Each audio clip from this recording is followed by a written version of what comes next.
We're back to the continuation of the story from minutes ago. If you missed any, catch it on the Morning X podcast. This is the best of the Morning X with Barnes, Leslie, and Jimmy. 99X. Abby. Yes. Hello, Abby. Good morning. Hello. Michael, I got a question for you. Go ahead.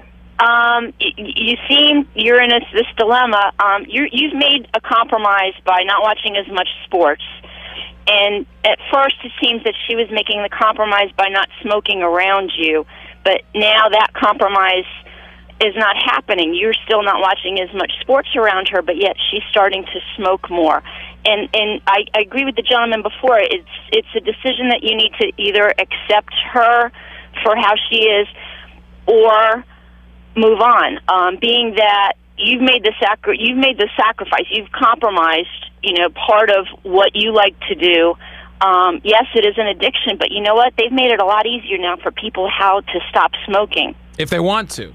Yep. If they want to. And it seems to me she doesn't want to, being that while she's around you now, she's starting to smoke. But being that she's not making that compromise, and you have, she's broken that agreement that you guys have. It's one of those, it's the start of something that might later on, what other compromises are you guys going to agree upon, and then she may not. That's what I'm saying. This is the base of of evil to come. Yeah, you know what?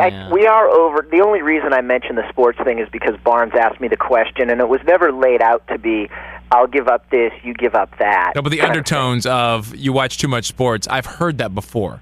Okay.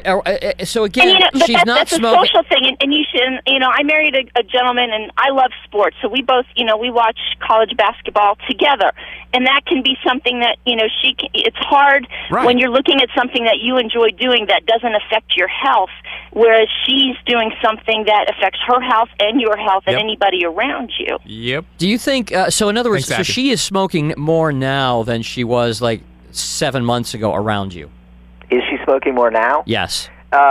It seems to be, because there seemed to be a period for a couple months there when I would see her and she wouldn't smoke at all around me. Yeah, see, that's the thing that bothers me, is that while your like Abby just said, while your sports viewing is going down, her cigarette consumption is increasing. And now something here, Andrea. Yes. Hi. I just think this guy's he's like afraid of commitment or something. He's like trying to find something wrong with this girl. There's like so many people that never fall in love. I bet if you said,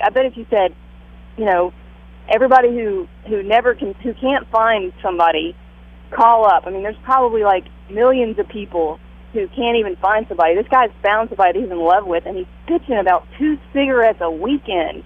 It's not That's not really ridiculous, this conversation, though, because people go through this conversation, this exact same thing. Mm-hmm. It's an interesting point of view. I mean, you found love and you're like complaining about this. But I don't think I'm complaining about the cigarettes. I'm complaining about the attitude towards, I look at it like this is she's disregarding my feelings. It's not about. It's an addiction. It's not disregarding your feelings. I just think you need to tell her. Yeah. I just think Andrea, at the end of the day, you need to tell her that she's not respecting your wishes. Andrea, do you smoke? No, I do not. But my boyfriend is a smoker, and he smokes outside, and it doesn't bother me. You're right, Andrea. Life is too short to not smoke. Because I'm in love. That's right. I'm just saying. But people think because I'm in love with him, I accept that about him, and I say, when he quits, you cannot make someone quit, no matter how much you love them. You would hope, though, that if it was important, you would hope that if it was important enough that if you were important enough to them, they might decide to quit on their own because it's only cigarettes. But she can tolerate it. He's already said that he is the most extreme in toleration of cigarettes. He hates it. He loathes it. I don't want to have to draw the line between me or cigarettes. The more you pressure somebody, though, the less likely they are to be willing to do it because they feel like they're being pressured into doing something. Thanks, but Andrea. and this whole thing about as long as you guys love each other, nothing else should matter. I do not buy that, and I think that's naive thinking. Well, what Doesn't he it just seem? Said, he's not going to draw the line between her and cigarettes. In the end, you will. Because isn't it? Listen, Barnes, Leslie, you guys are married. I mean, and obviously you guys love your spouses.